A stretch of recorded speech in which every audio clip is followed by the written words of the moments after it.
You're watching PAX TV on WTSN and W56DN, Evansville. What you are about to see is taken from the case files of the Chicago Police Department and the Cook County State's Attorney's Office. This program contains dramatic reenactments. Some of the names and details have been changed to protect the innocent.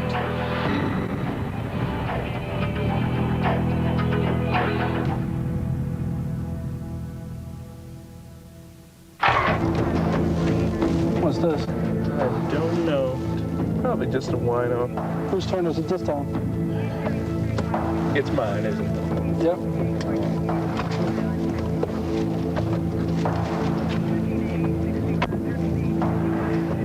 Hey, you, buddy. It's time to go. Sir, wake up. Can't sleep it off here. Come on, wake up. Hey, wake up. Oh, shit. Call CPD.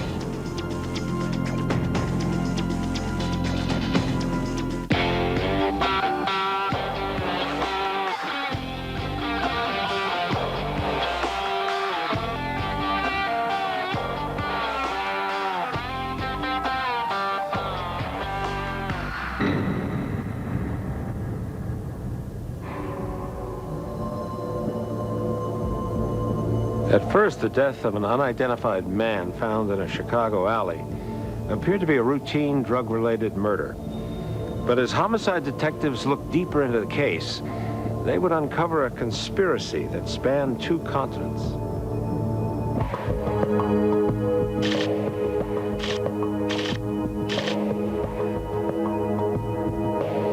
We got a call from the communications section stating that a beat car on the west side of the city of Chicago had a body found in an alley. The victim was heavily clothed, layers of clothing on him, and there was blood underneath him. Thought he was a wino. Just discovered him not too long ago. We were seeing where the gunshot wounds are on his chest. He had 2 in his head. Hey, how long is it going to be until the crime lab gets here? About 5 minutes. It was noted that in his pants, his back pocket was pulled out. Initially, a robbery came to mind. He had a watch on, but nothing else on him. See any shells around? Any casings? Is there anything around? Nothing. There was no spent casings, which led us to believe that this was done with a revolver.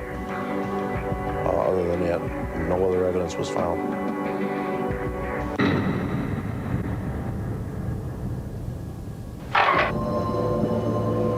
The victim was hard to identify. He was fingerprinted at the morgue, and a short time later, nose prints came back unreadable. So now we have a real problem. So what we do is we have the photos of the victim put out in the daily bulletin, posters, that type of thing.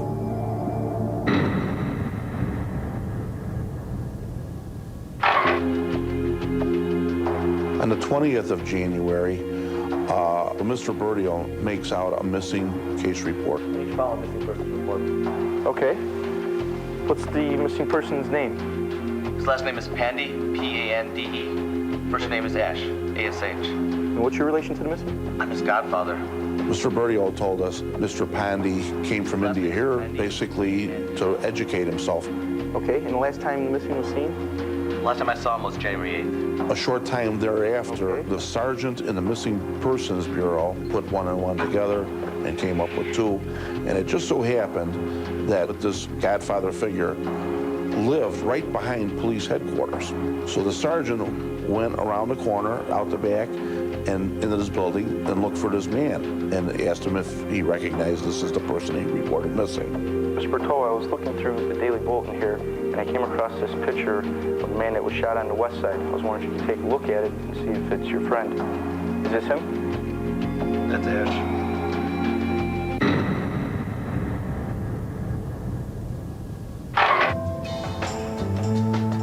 Mr. Bertio immediately took us to the victim's apartment and started explaining to us that Mr. Pandy was looking for some business venture. I know he was having some problems with his business partners. And who was that? Richard Dykes.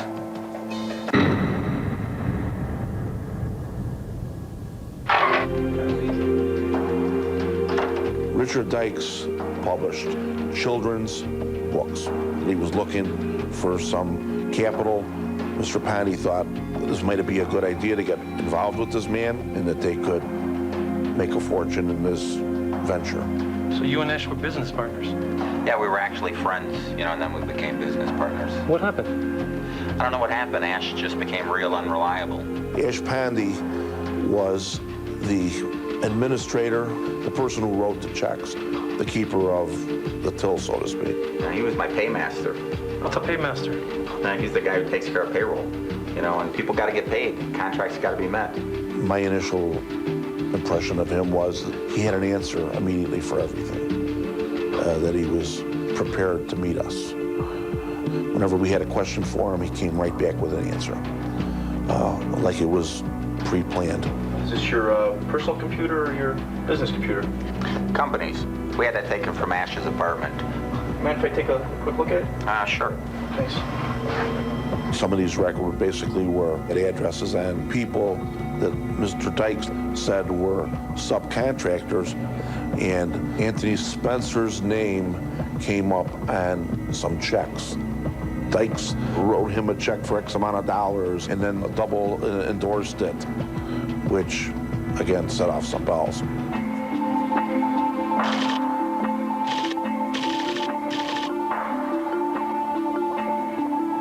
We had a list of these supposed subcontractors, and we found criminal backgrounds on several of these people.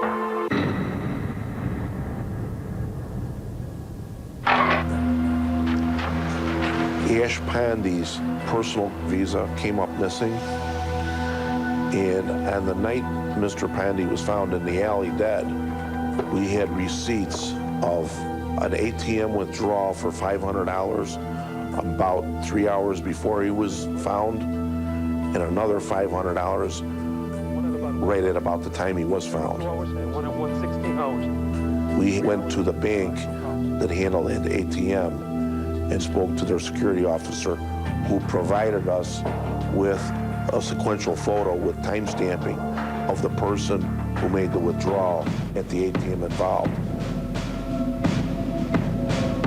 We retrieved Chicago Police Department arrest photos, compared those photos to the ATM photos, and we had a positive match. Mr. Anthony Spencer. It proved that Mr. Spencer had used the victim, Ash Pandy's ATM card on the night of 8th of January and the early morning hours of the 9th of January. His body was found on the 9th of January. Now we knew we had something.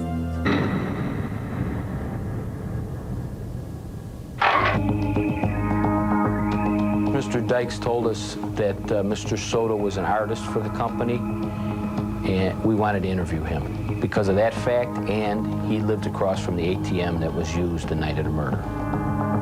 So we went and located Mr. Soto. We're investigating the murder of Ashwan Pandy. By luck, we came upon him. We told him this is about Richard Dykes, that we got to ask him some questions. Yeah, sure, why not? And he agreed to come with us.